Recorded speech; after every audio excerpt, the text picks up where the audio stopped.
Thanks very much for the introduction, sir, but it should be assistant professor, so let's not, put things out of proportion. I know they got this wrong, I noticed this, I'm sorry. I also noticed that there's no timekeeper here, so maybe after 10 minutes you can kind of like show me a 5 or something. It doesn't matter, if you keep track of the time, you can just let me know. It's actually quite a nice opportunity, and I cannot imagine a greater contrast between Jeff's talk and this one, going from a situation where you clearly have plenty of energy to waste to a situation where people don't have the luxury because they might not have any energy to waste in the first place, because we're going to slums. So there people clearly have a slightly different set of issues to deal with. So this is work I've been doing with one of my PhD students, Divyani, Kohli, and also Richard Sliuzas from ITC has also been involved. And we're interested in slums, slum identification, slum mapping, trying to see if GeoBia can help us. And we specifically focus on the use of ontologies as our sort of like knowledge reservoir, if you will, to guide us. So I will briefly say something about what slums are, what slum ontology is, what we mean by that, how we can use that at a global and local level, and how this can be done in an OA or GeoBia context. I suppose we're also in a very fitting city, and I don't know the numbers, but there are probably a vast number of people in Rio de Janeiro still living in substandard housing, whether you would call it slums or favelas or where you draw the line, that's a different story. The problem is that there are millions or hundreds of millions of people worldwide, and the number is growing, who do live in what are officially categorized slums. So we need information, we need actionable information to track and trace those slums, because they tend to be highly dynamic. Cities are growing at a very rapid rate, but also slums in themselves change. So they become denser, they move, they're opportunistic, you have an opening somewhere, next day you have a slum in there that gets bulldozed away again, etc. So it's a very, very, very dynamic situation. Slums, well, how do we characterize them? Everybody has a different definition of a slum. I'm sure you all have a different view and perspective on that. We like to see it as a place of a very high population concentration where people live in substandard or very precarious housing conditions. The physical environmental conditions are very poor. You tend to have unsurfaced roads, lack of vegetation, sort of open landfills, and so forth.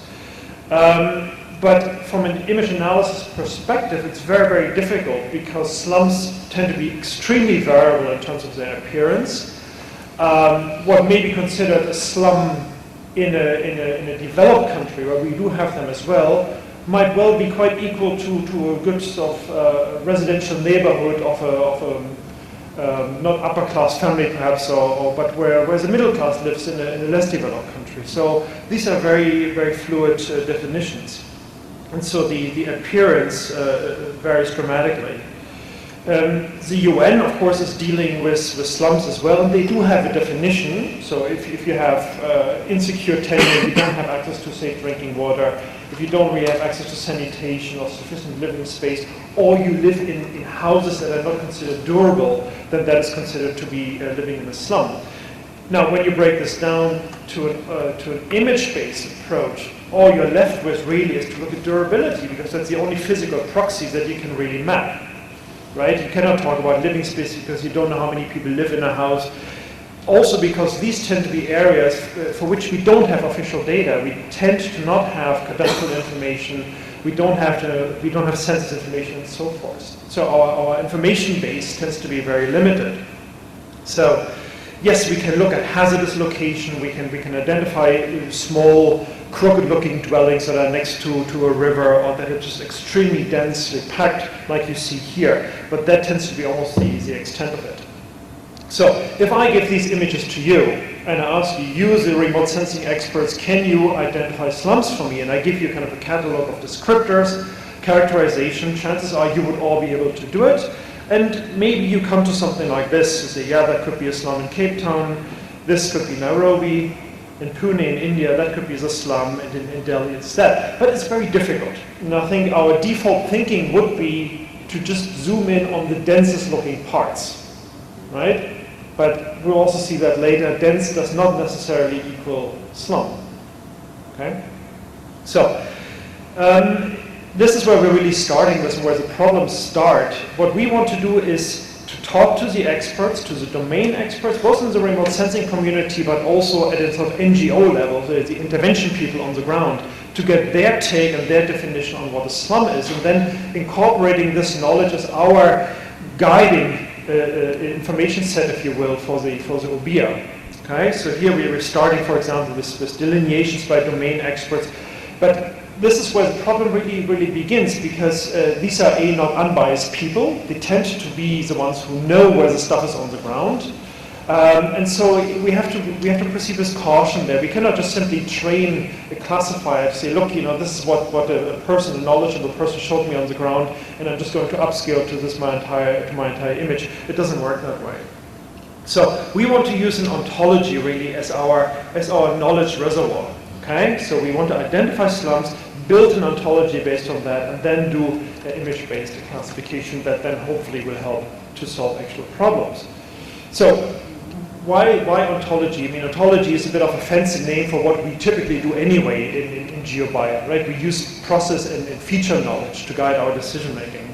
But here we are talking about a formal representation of all the concepts and the relationships among them that are applicable to our domain of interest, in this case, slums. Okay?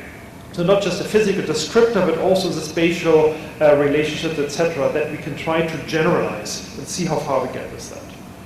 Yeah? So when you think about slums, there's a large number of indicators that are potentially useful, ranging from the size of houses, the irregularity, the shape of roads, the width of roads, surface cover, and so forth. So a large number of physically meaningful descriptors that we can use. Okay? So we try to conceptualize that at 3 different levels. So we're talking about the sort of environs levels at the biggest scale, if you will, then going on to settlement and then to object, and also while trying to see how can we potentially classify slums in an objective and reproducible, meaningful way. So looking at location, neighborhood characteristics, shape density, road network shape, etc., etc. To illustrate that, if you look at building characteristics, we can take a building, and depending on our information base, we can say something about the footprint, maybe the number of floors, the shape, orientation, type, height, and so forth. But we can also say, well, the building has roofs, the building has walls. So that's kind of the ontological description of our elements. And again, depending on your information base, which you can also combine with crowdsourced information, field-sourced information, you may be able to add an information layer related to wall material, and so forth. The same for things like access network. Well, I can say a certain neighborhood is connected to another neighborhood, for example, which also has its own set of characteristics. I can say something about the regularity of our road network. Are these primary roads, secondary roads, are they straight, are they narrow, are they kind of semi-cluttered by merchants, and so forth. Again, ultimately, such a structure, such an ontological knowledge base is only useful if we have knowledge, right? So ideally, you would really start from 2 different angles where we bring our remote sensing information, we shore it up with field-sourced information. Again, if we talk about a slum as a neighborhood, well, you can characterize it with surrounding neighborhoods. For example, you can talk about sort of distance to the central business district or distance to industrial areas, which tends to be meaningful as well. So the poor people sort of like working in nearby industry, for example. Or we can look at the socioeconomic status, if available from census data, of that neighborhood overall, or maybe to neighboring neighborhoods, etc., etc. Okay? So overall, the slum has site characteristics related to transport corridors, for example, transport facilities, major roads, but also hazardous areas, so like high slope areas, for example, that's where the poor people tend to live, etc. So we have a large number of parameters, and in principle we can characterize all of them, and then locally adapted, depending on our information source and information availability, we can then parameterize this and use this as our basis to code a rule set, for example, in an equation or comparable environment.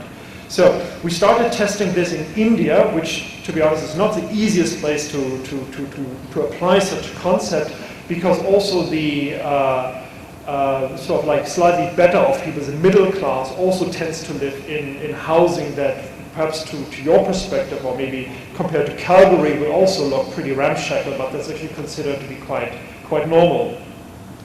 Plus, these cities tend to be rather dense to begin with. So when you zoom in, again, your trained remote sensing eye will probably just quickly move around and already identify small clusters that could be potential slum areas. And so we try to characterize our three levels. So the environs, it has to be sort of like areas close to a river, close to major roads. You can use buffer functions, for example, if you have that information. We very much focus on shape, irregularity, asymmetry, using texture as well. Trying to identify buildings with small footprint that have irregular sort of like road network patterns and so forth. And then try to use that in our classification. So what you would get from here is you would try to treat sort of like regions in there, and using your ontological concept, you would use it as a basis to code your rule sets. Here, for example, looking at asymmetry, but you also find texture measures in there and so forth. Yeah, and so the result of that particular area, for that area, you can see here, where we have a number of different slum sort of in here in yellow. As I said, things look extremely different if you travel across the globe. So we also did some work in Kenya, in one of the largest slums in Kisumu. And I think at first glance, it doesn't look like a slum. Certainly not compared to what I just showed you from India. This is much less dense. There's space between the buildings. However, when you think it through and you start to work your way into the building, you also find other indicators. You don't find surface roads. Everything looks kind of makeshift. So the roads are not planned. It just all kind of like grew organically. There's certainly contrast to the area on the left here, which is the more formal housing. So again, we would do the same thing, code our environs, settlement and sort of like object level. And I'm not going to go into all the details now. I think you understand the principle.